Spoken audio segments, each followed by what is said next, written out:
I'm Gesser. This is your host, Valor. And I'm Tamir.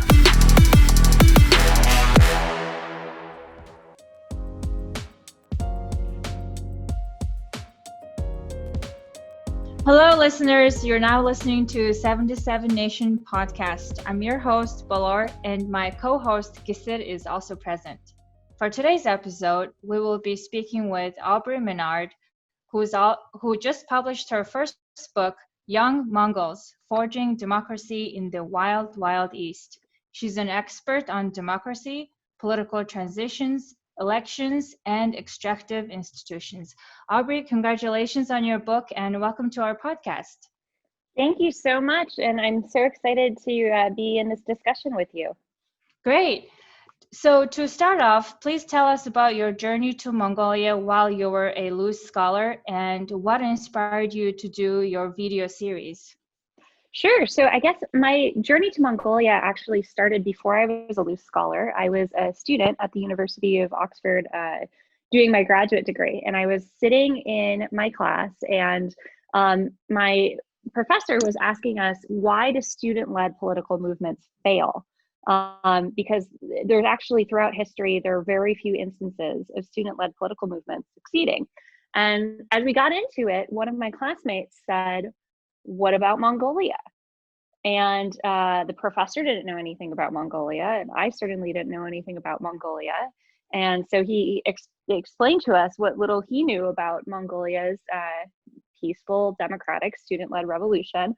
And I was absolutely fascinated. I went home that night and looked up everything I could find on Mongolia, started researching it. And then actually, Mongolia became one of the case studies that I used in my graduate thesis. And that only piqued my interest. So when I finished up grad school, I was still looking for ways to get to Mongolia and really dig in, which is how I ended up applying for and then getting the Luce Fellowship. And while I was living in Mongolia, so the Luce Fellowship sends you to work in an Asian country for a year. And so while I was living in Mongolia, I was working at the Mongolian Chamber of Commerce and Industry, and I was just meeting so many fascinating people. And I realized that both my perception of Mongolia before I went there, and also the perception of family, friends, and pretty much everyone I talked to back home was just so out of date.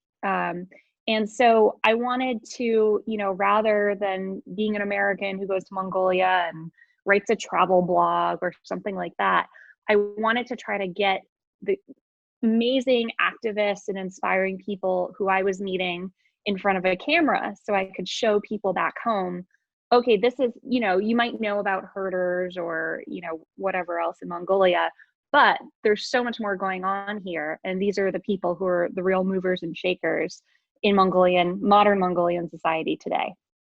So that's where my journey started. You actually nailed you actually hit the nail with when people hear about Mongolia, all they know is Genghis Khan, hoarders, and maybe a couple of sheeps, right? So, yeah. So I can totally see why, you had the inspiration to shed more light on, what is actually modern Mongolia. Now, in your video series, how did you choose your candidates? Now, have you experienced like a language barriers at all?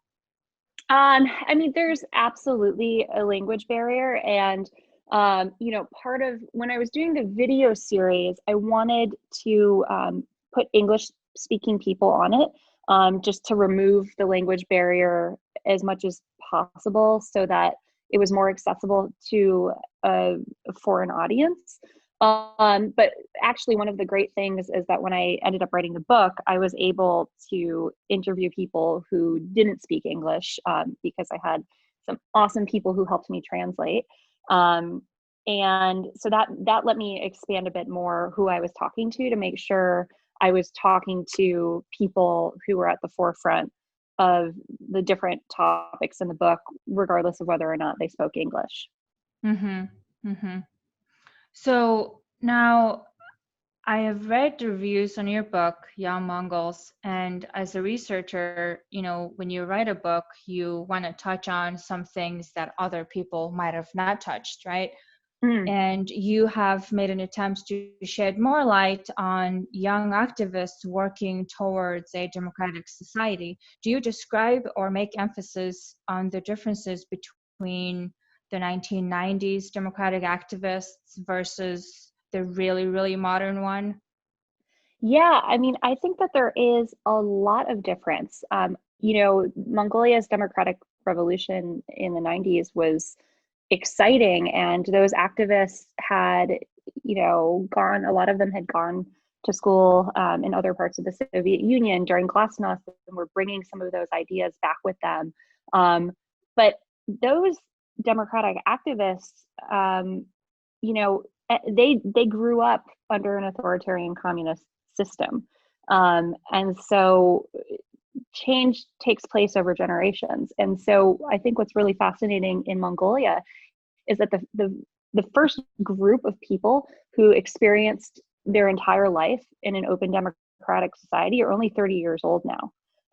So just the way of thinking, growing up in a place where you can access the internet and media, books from all over the world, has a tremendous impact on the activists who today versus the generation that came before them, who grew up in a more closed society. Mm-hmm. I mean, what do you think? Well, I was just going to say that there has been definitely, different areas of development, even in terms of, public's support, or just on activism too. Because if you were to look at 1990s, nobody was standing up against gender equality or LGBT community, for example, even the disability people, correct? So in that sense, I really think that the modern Mongolia's democratic activism is different. But on the other hand, I think most of the Mongolians are, very educated.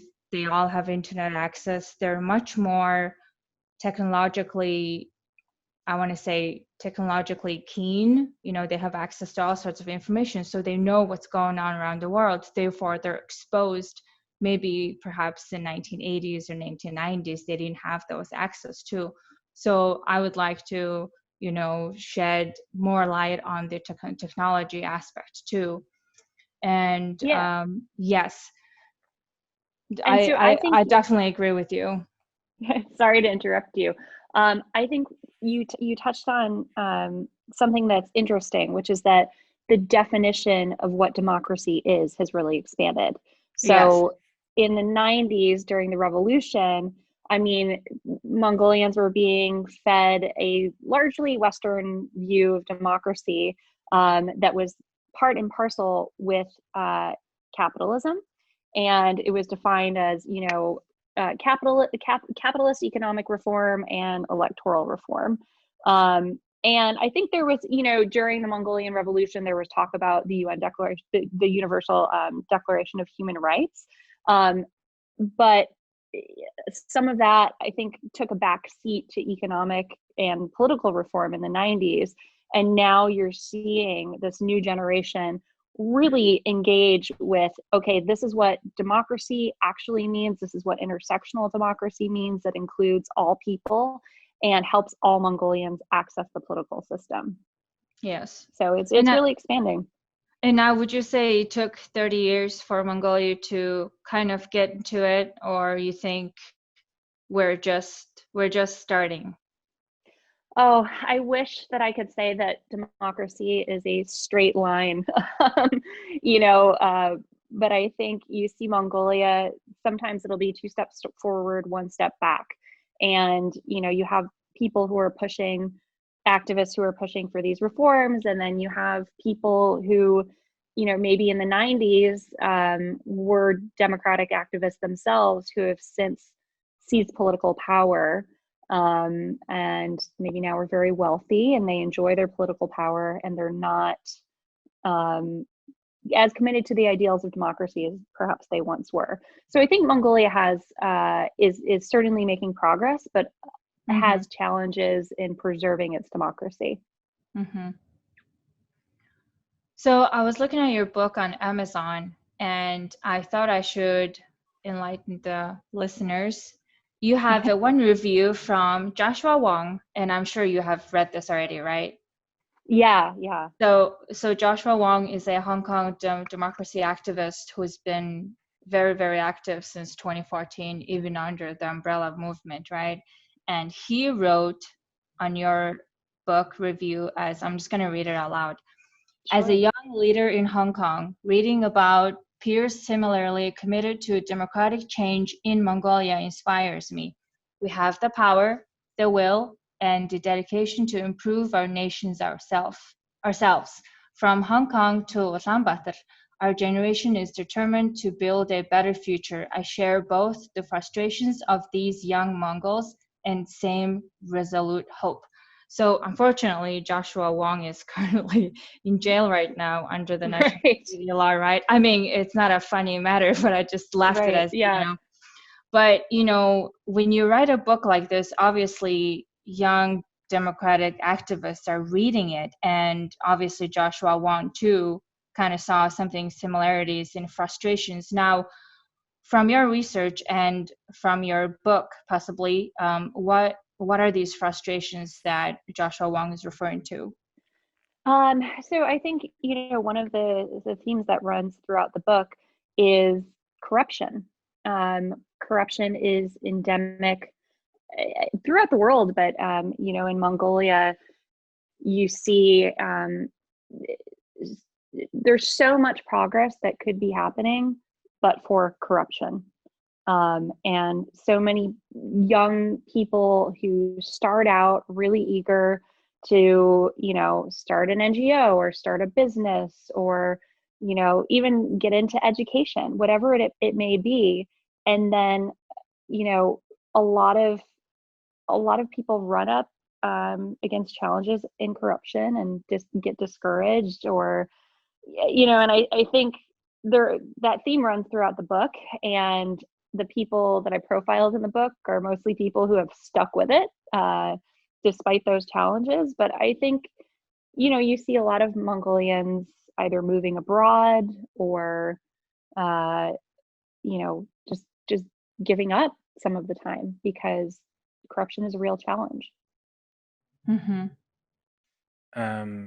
So I was going through some of the and please correct me if I'm wrong. Some of the Mm-hmm. video series Sure. initiated by you, right?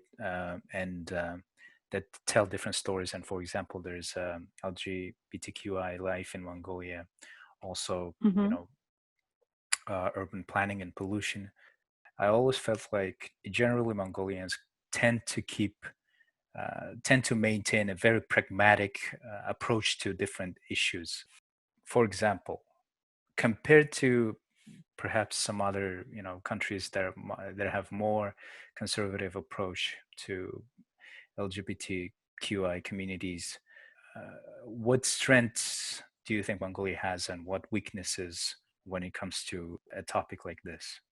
Sure. So, in terms of strength, actually, one of the things that Anra, who was one of the founders of Mongolia's LGBT Center, talks about in the book is that Mongolians have always had to rely on each other collectively to get by.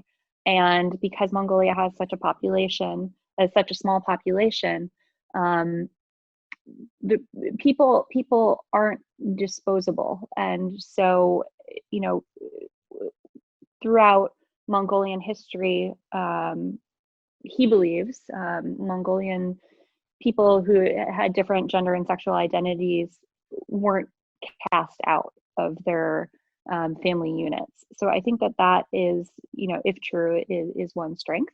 I will also say another tremendous strength that I think Mongolia has is that your population is so young, and Okay. I think young people in Mongolia are very globally exposed and are taking. I mean, young people in Mongolia tend to be, at least in my experience and the experience of those who I've spoken to, are very accepting of LGBTQIA issues and lifestyles.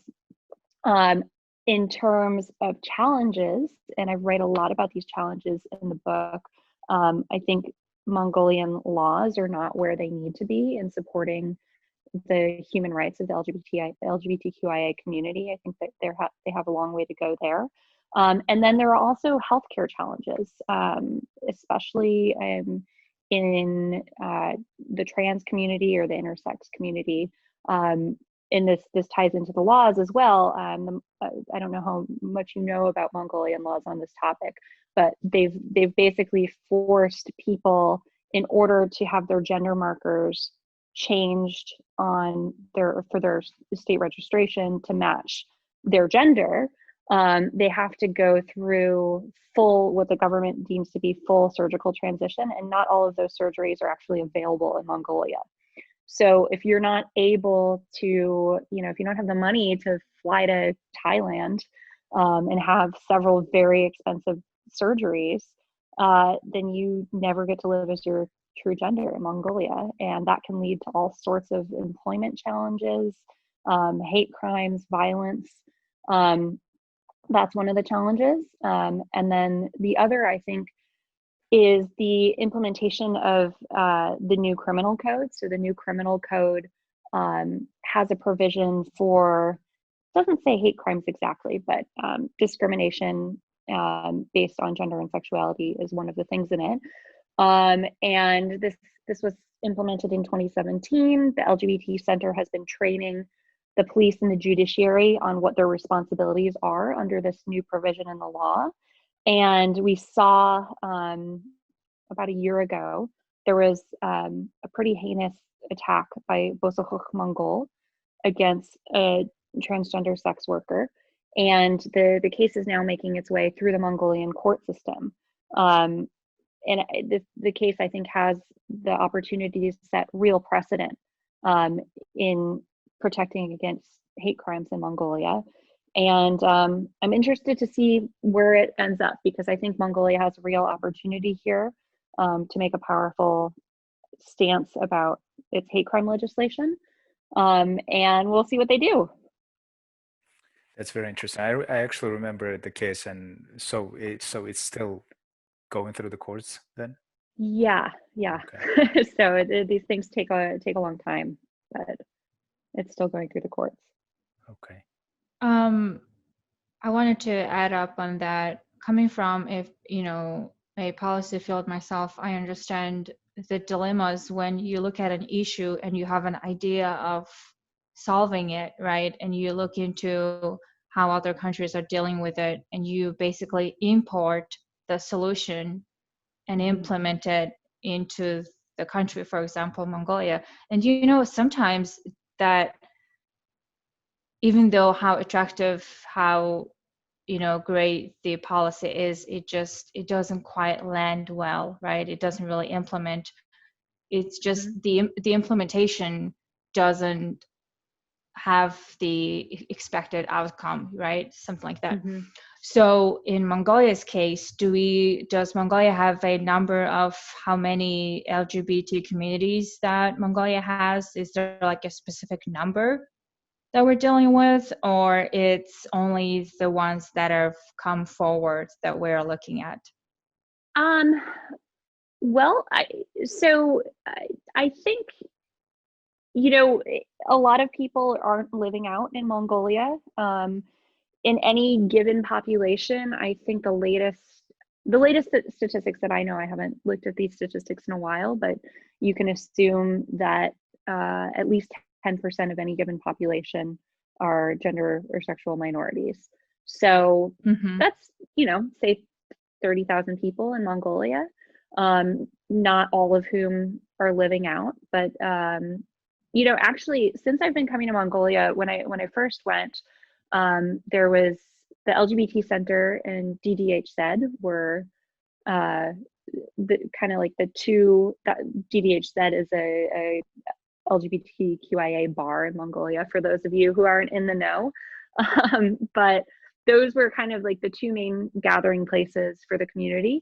And since I've been going back, actually, every time I go, I feel like I'm hearing about a new business that's opened up that's either LGBTQIA owned or friendly in some way. Mm-hmm. So that's been really great to see. Mm-hmm. I've actually saw a Facebook post, maybe it was last year, that there was a karaoke bar specifically for LGBT communities, right? Oh, fun. And then I think somebody broke into, I don't know, somebody broke into, or like they broke the windows or something, and so the person was so angry and just said something publicly like, what do you guys want from us, or something like that, right? Well, I'm asking these questions is because there's certain perspectives to it, and these perspectives may be sensitive, but I would like to state regardless. So Mongolia's population is 3.3 million, right? And according to recent statistics, maybe like 150,000 are studying abroad, living, working, or they go back and forth. So the way I see it is that these people who has left Mongolia early age, or they travel abroad often, they are exposed to these communities, and they're not really shocked. But the ones that who are, I don't want to say countryside folks, but they are. If they don't leave the country, if they're not exposed to it, it is almost like a shock to them, right? So I think it may take the country for a little bit, maybe another 10, 20 years for everyone to realize that there are these communities. And if the government, has any legislations to support these communities, I think the nation could go towards accepting these people as who they are, whether male, gender, whatever the gender classifications there may be. But I just don't see it happening in the next 5 to 10 years, and I may be being pessimistic, I'm not sure.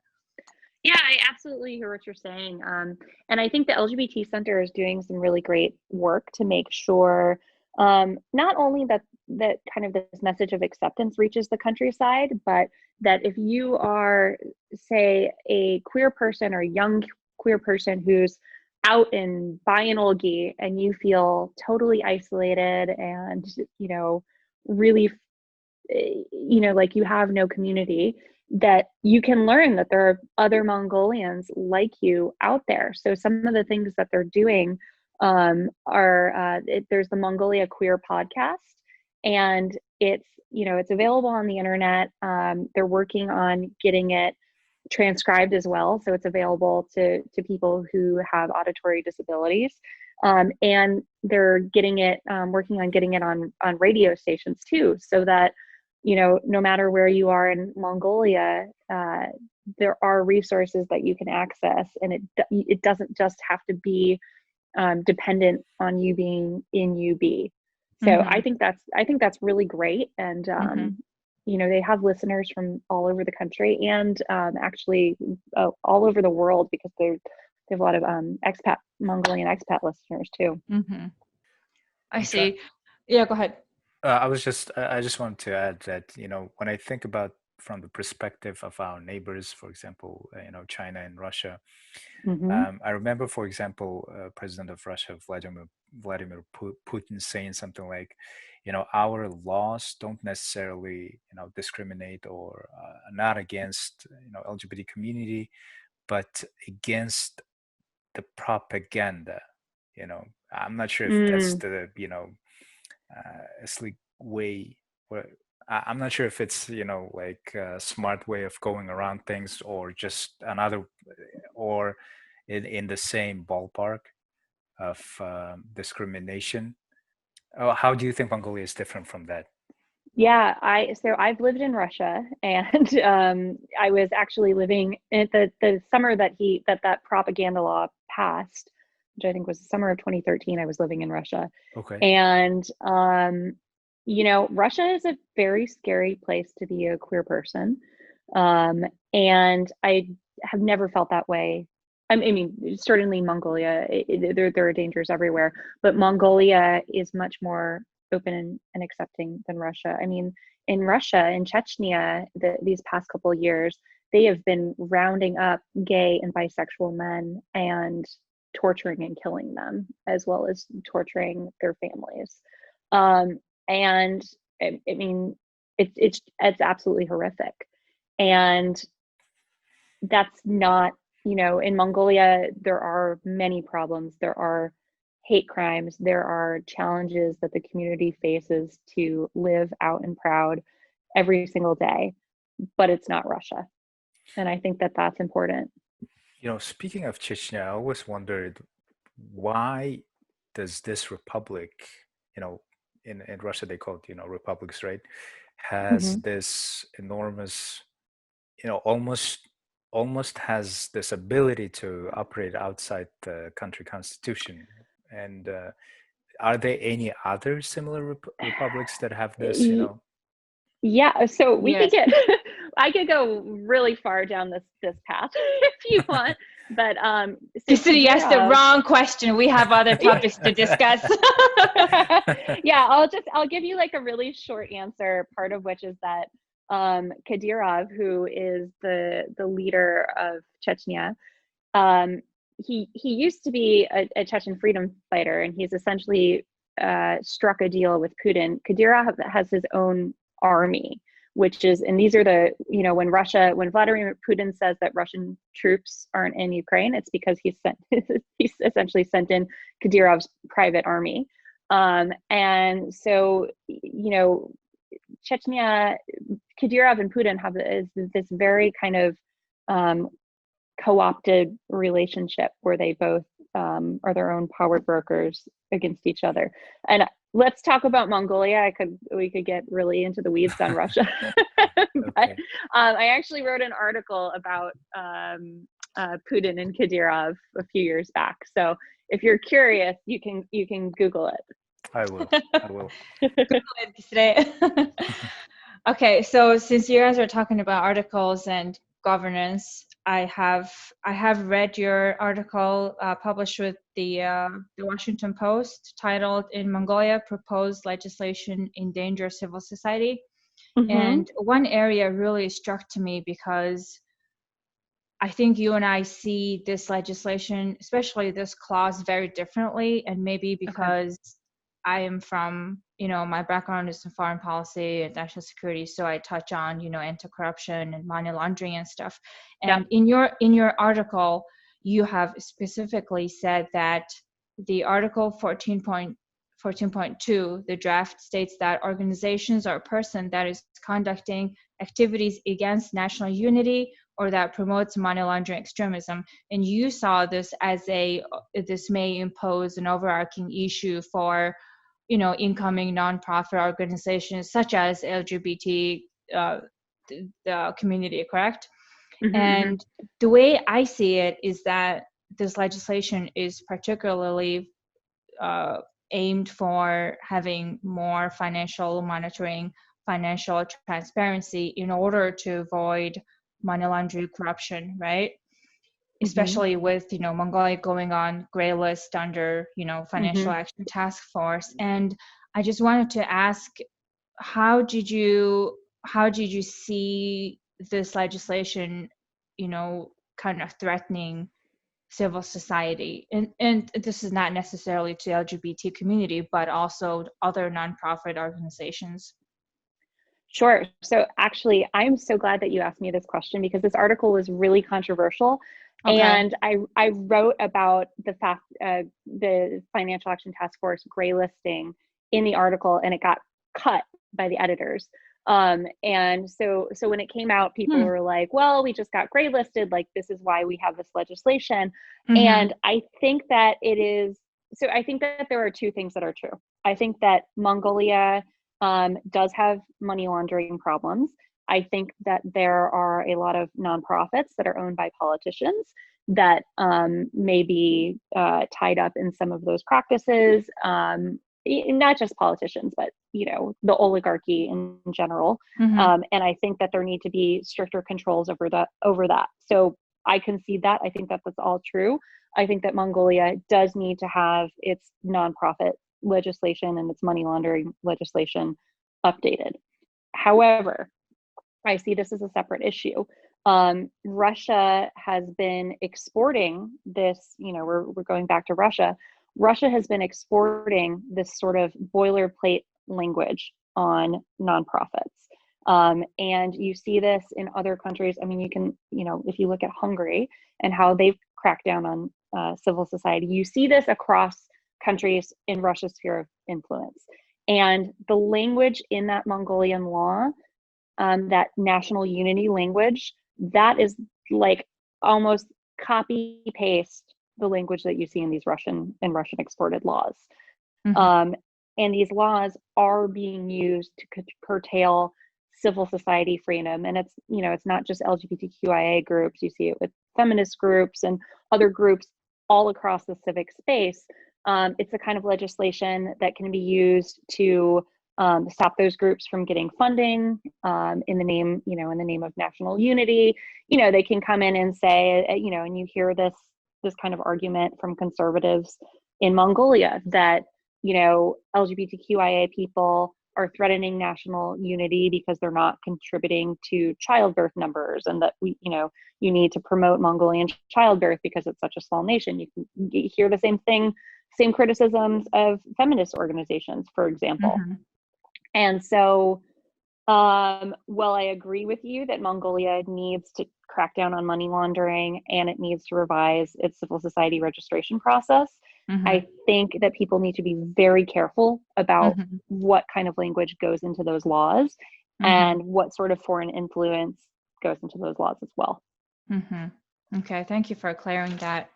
Now, your research also touches on extractive institutions and allocation of resources, which is really interesting to me.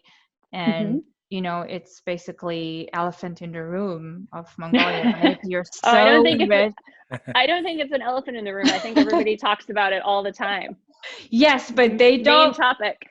main topic, but they don't quite, at least in the research literature, they don't seem to connect it so well to extractive institutions and in terms of how to avoiding these issues, right? I know they're talking about like, hey, we don't want to repeat Africa's example, but then what are you really doing about it? That's just not there. So I want to ask you the $1 million question, okay? Okay. I hope I can answer it. The question is that, like, I understand the field is so large, but to narrow it down, what is the common themes or mistakes that resource and mineral-rich countries experience? And most importantly, how can Mongolia avoid these repeated mistakes? Ooh, wow. What a big and excellent question. So I will say, let me see. I could talk to you for a whole hour just about this. But one of the things that I will say is that Mongolia, I think, not only is falling victim to the resource curse, but has fallen victim to what this organization, the Natural Resource Governance Institute, has termed the pre-source curse, which is when a nation finds mineral resource wealth, and before you even get to extraction or before you even get to that that resource turning into dividends for the country's already spent the money because they found it. They, politicians were, excitable, and one could maybe make the argument irresponsible about how they communicated to the public about what resources were there and set realistic expectations and talk about how long it's going to take to get for these things to turn into actual dividends, because Mongolia's got, they've got a shareholder loan and a ton of, sorry, I'm talking specifically about the case of Oyu Tolgoi right now. Yeah. They have a shareholder loan. Mongolia's not going to see profits on OT, I think, until like 2049 might have been the last estimate that I saw. Yeah, something like that. And yet, they were giving out cash handouts years ago because the public is saying, like, look, we're rich, share the wealth. And politicians who are eager to keep their power, they don't want to have tough conversations. This is how you end up in this pre-source curse or resource curse dilemma. Now, there are a lot of different, I think clearly communicating and setting expectations with the public is very important. But one of the things that Mongolia can be doing, I want to say now, but now, now that there's the coronavirus and just general austerity across the world. So maybe not right now, But within the next few years, I think one of the things that Mongolia should be considering with its natural resource wealth generally is establishing and contributing to consistently, and having laws that don't let people raid this, but establishing a sovereign wealth fund, which is essentially, and Mongolia has this. I think it's called the Heritage Fund, and it's got a couple different funds, but being very dedicated about what the rules are for that fund, what money goes into that fund, and how that money can be spent. And that can be, these different funds can have different rules, whether it's for infrastructure and development, or if it's specifically for a rainy day, or whether it's to safeguard the wealth for future generations and invest it and grow that wealth.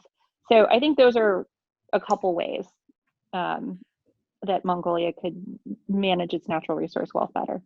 That's wonderful. Sovereign wealth fund, Gisir's favorite topic. Actually, a couple of questions. The first one is about that OT contract. Is it a common practice internationally, so that you wouldn't get much profit until later? Because a lot of politicians like to talk about this, that we were,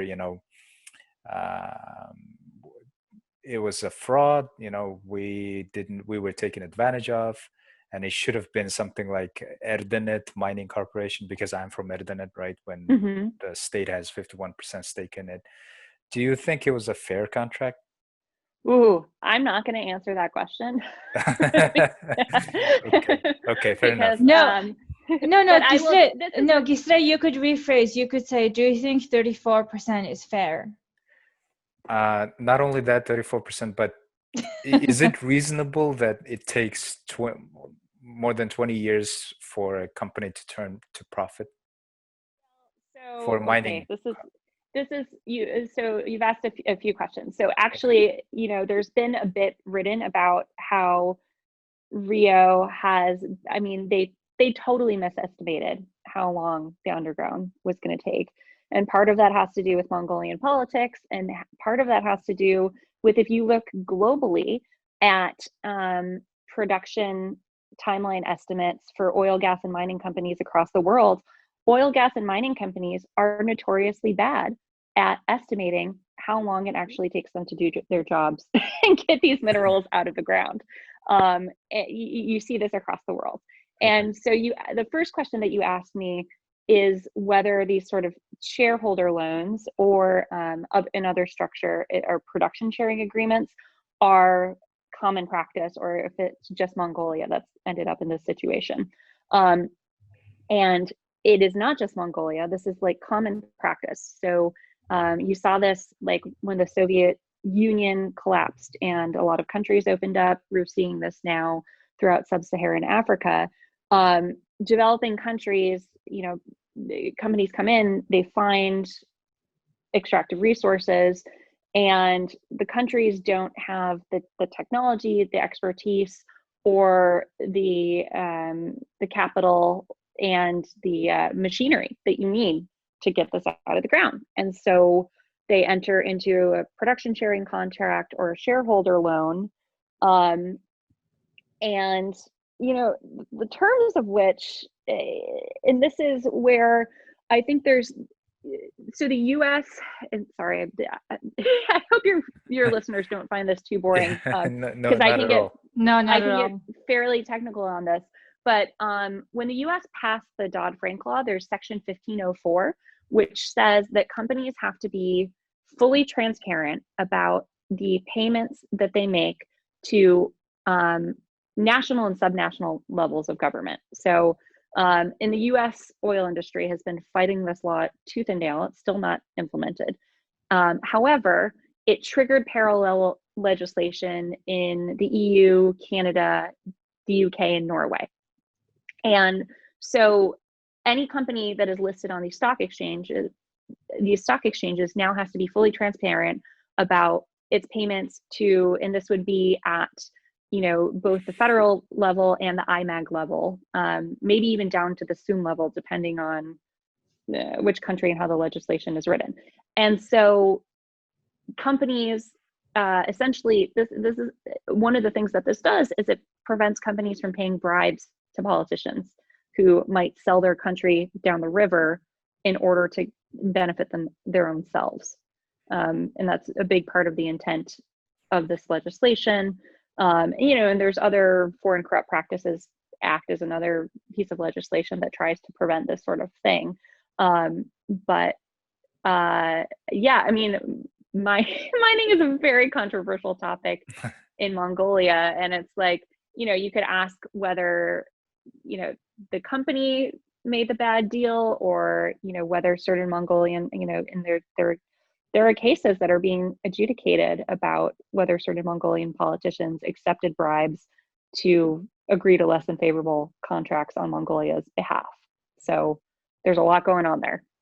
I think my last question on this topic is, the reason Balvar said that I like the topic of, sovereign wealth fund is because I first of all, I went to school in Alaska, right? And Alaska's permanent fund is one of the, I, I hope that it's correct, but one of the largest, wealth funds in America. But they are still, a lot of Alaska residents are still not satisfied. They would say that Norway is doing much better with less resources and with shorter history when it started in 90s, whereas Alaska started in 70s. And actually, I think presidential candidate from the Democratic Party, Andrew Young, used to bring this example a lot when he said that even a very conservative, Republican dominated state as Alaska, residents, nobody rejects free money because it has dividends once a year. So his, universal basic income would benefit all the U.S. citizens. The reason I'm bringing this all up is I always think, what would be the best case scenario for Mongolia, right? And when politicians would bring up Norway as an example,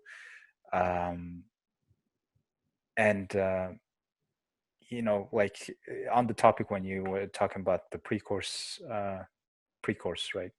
Pre-source curse. Pre-source curse. Okay. So when do you think, in your opinion, Mongolia's wishes will come to fruition on the sovereign wealth fund? Well, I guess that depends on when Mongolian politicians commit to putting money in the sovereign wealth fund, or when citizens, get more civic education through things like your podcast and start holding their politicians accountable for that sort of thing. And journalists, I think, and we haven't really talked about this, but I think that Mongolian journalism is rapidly getting much better. And journalists are starting to ask much more important questions from politicians and hold politicians accountable in really important ways. And I think that journalism is going to have a lot to do with how Mongolia ends up managing and governing its resource wealth in the future. We do believe and stand by that journalism and freedom of speech and press is the fourth branch of the separation of powers. I mean, when I say we, at least from the 77 Nation group. Yes. But on that topic, have you heard of the recent legislation development on limiting certain aspects of that? I'm not up to date on the details, but Baltar, perhaps maybe you heard about. Is this the press registration kind of credentialing process that you're talking about? Minister of Minister of what is it? Interior. Justice, Interior, Nyambatar, who I saw it somewhere. I'm not sure if you guys have more information on this. Was bringing certain laws that could potentially limit that freedom of press. I read something, but I don't have anything else to add. Yeah. Okay. Yeah, I will just say that with I feel like Mongolian journalism is always under threat. Whether it's like this libel and anti-defamation stuff and the fines that people are that journalists can have imposed against them. Journalists in Mongolia make so little money, and they, can potentially be slapped with fines that will put their entire news media organization under. And so news media organizations aren't willing to risk covering sometimes important stories for fear of things. There's also talk of a registration and credentialing process for journalists, which sounds good in theory, but seems like a way of just limiting the freedom of the press. So I'm not quite sure. I can't speak to what the latest is. I mean, we could certainly find out. But as you said, the freedom of the press is crucial to Mongolian democracy. I think, additionally, I think lack of that resources and money in the industry doesn't allow them to perhaps to improve or increase their investigative journalism, right? Mm-hmm. Yep, absolutely. And I, there are some news organizations out there now that I think are trying to shake up the profit model of Mongolian media and how it's traditionally operated. I know ICON is doing a lot of great investigative and data journalism work. And I mean, they broke the SME scandal, gosh, it was almost 2 years ago at this point. But they're continuing a lot of that work. And there are other people out there who are really trying to push the envelope as far as journalism goes. How can a media organization in a small economy as Mongolia ensure its, income? Well, so diversified ads is one way. So, if anyone's listening who's not familiar with the Mongolian media landscape, part of the problem is that news outlets tend to be owned by wealthy individuals and politicians, and these people end up wholly owning a media organization, and so it becomes sort of a propaganda tool for that person or that person's political party or that person's business, sometimes all three. And so one of the ways, if you're trying to build an organization that's more independent, is getting diversified ad revenue on. Another thing, I know Mongol TV, one of the ways that they supported their news branch is through, bringing in programming like Mongolia's Got Talent and getting money in that way so that they can use that to fund their journalism so that they don't have to be as dependent on, a single person owning the station, although they might still be. But, yeah. Follow-up question on that, sorry. Sure. How, for some reason, I always used to think if you had a chance to see TV shows and programs in the 90s and early 2000s, Mm-hmm. it was always, I mean, I never judged it, but it was a bit cringe-worthy, like it's definitely getting much better with TV shows like, Mongolia's Got Talent and stuff like that. But I never believed it was financially viable. Like I still don't think they made money off those projects. Maybe they did. I don't know the answer to that question. I could talk to you about mining all day, but I don't know. I don't know about how TV stations finance their TV shows. That's not my expertise. I do wanted to add a point though, since you guys were talking about journalism, media in general in Mongolia. At least for the past 5 to 7 years, I have noticed that there is a multilingual capability in Mongolian journalism.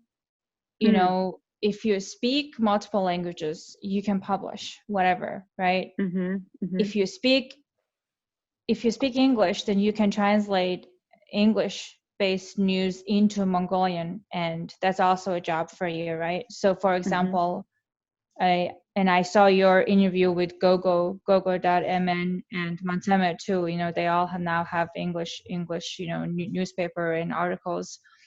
And I forgot my point, but I think it was the point that I wanted to make was that I think at some point journalism become an entrepreneurial pursuit in Mongolia too. If you speak the language, you basically translate news for any news website, not necessarily in like actual like large media building, kind of like Mongol TV. There's so many websites now that does the medias for you, but the issue of the credibility is always like, where did you get this information? Do you don't cite it, and if somebody's writing an article without the interview, you just put like random person's name. So the way what I find more troubling in Mongolian journalism is the credibility. So I write for TransMN, which is a entrepreneurial pursuit. If you're an expert in certain fields, and if you have the language capabilities and you can show your sources, you can write. But if you don't have your sources, that the editorials are not going to publish it because you don't have the source. So if you speak English and you can also write in Mongolian, then you can write the article in Mongolian, but your sources are listed, right? So if you speak English and Mongolian, then you have access to the analysis aspect of the writing, but you also have the primary or the secondary source.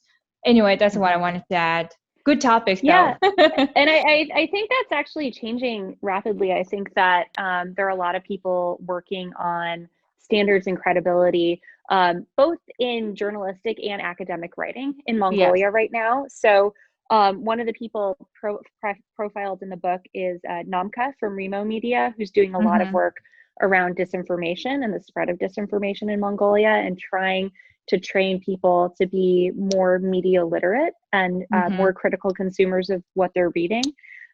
So, there's journalists have to work on what they're putting out, but also, he's working to make people more critical of what they're reading and knowing how to engage and how to spot fake news. And then another person in the book is Muhu, who's working through education.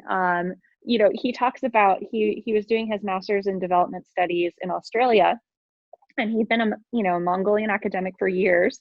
And in his first class, it was a lecture about plagiarism, and he just sat there and went, "Oh my God, everything I've written for the past 10 years has been plagiarized." Like, he just legitimately didn't know. And so he is determined to bring standards into Mongolian academia when he comes back from his time abroad, and really work to help expose Mongolia to top kind of journal writing and what it means to engage in that kind of work. And it's so important because Mongolia is not, it's as I found, and to bring the interview full circle, because I know we have to wrap it up, when I was researching Mongolia, there is almost nothing out there about Mongolia. And this is changing quickly, but there's so little of it is written by Mongolians. And so, Mongolians are training themselves and getting training when they go abroad on how to, engage in academic literature and journalistic literature, so that you all can be representing your country in global media, which is the end goal and what is, I think, most important. I totally agree. There is a customary question that we ask all of our guests. Okay. If somebody is looking for a new profession, what do you think is the best choice right now? What would you suggest? Ooh, I'm not going to suggest a specific profession, because I think, if someone had given me that advice, like, maybe I wouldn't be doing what I'm doing, because my profession is not a profession that's like listed or anything that anyone would ever recommend that you go into, but I love the work that I do. And so what I would say is to find what you're passionate about, find what you like, and go after that, because Mongolia doesn't need, a whole bunch of IT engineers or people who know how to code. Mongolia needs some IT engineers, some people who know how to code, and a whole bunch of other people who are all doing work that they're passionate about, so that they can sustain that work and be creative in that work and bring that all to the fore to address all of Mongolia's challenges. Well, thank you very much. We had a great pleasure speaking with Aubrey Menard. Thank you so Okay, much, likewise. Aubrey. Congratulations on your book. Thanks, and I can't wait to read yours. Thank you.